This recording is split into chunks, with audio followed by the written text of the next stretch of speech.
Assalamu alaikum wa rahmatullahi wa barakatuh. Welcome back to the series on the rules of recitation and Tajweed. In the previous episode, we discussed the rules of emphasis tafkhim and the softness tarqiq. And we mentioned that letters are divided into three categories based on their emphasis and softness. So first, letters, they're always emphasized. Second letter, they're always soft. Third letter, they're sometimes emphasized and sometimes soft. Well, we covered the letters that are always emphasized and always soft in the last episode, alhamdulillah. We began discussing the third category now, which is including the letter there sometimes mufakhama and muraqqaqa. Well, the letter there can be emphasized or softened are lam, from lam ism al-jalala, the long alif, the alif al-mad, and the ra. Now, today we're going to be talking about the la, and now it's turn. Well, the general rule for the letter ra, that is emphasized due to a fatha or dhamma, and it's softened due to a kasra. That's the general thing. Well, what about the cases of emphasis of ra? Well, it's occurring in 8 cases. Case 1, if the ra has fatha, like Ramadan. Case 2, if it's sakin and preceded by a letter with fatha, like Maryam. Case 3, if it's sakina and preceded by a letter has sukoon and preceded another letter and that letter has fatha, like Wal Asr, and it shouldn't be preceded by a letter with ya. Fourth case, if the ra is with dhamma, like kafaru. Case 5, if the ra is sakin and preceded by a letter with dhamma, like al-Qur'an. Case 6, if it's sakin and preceded by another letter which is sakin, and that letter before is with dhamma, like khusr. Case 7, if the letter is sakin and is preceded by a temporary kasra, like irji'u alladhi irtada lahum.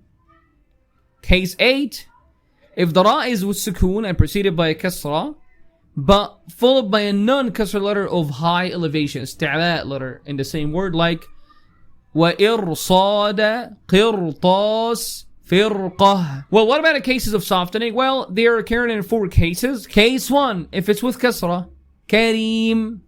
Case 2, if it's with sukoon and is preceded by a letter with kasra, and that ra, it's not followed by a letter with isti'la, high elevation, like fir'aun. Case 3, if it was sukoon and preceded by a letter, it also sukoon, and that letter is soft, and also the letter, it has fatha, like qadir.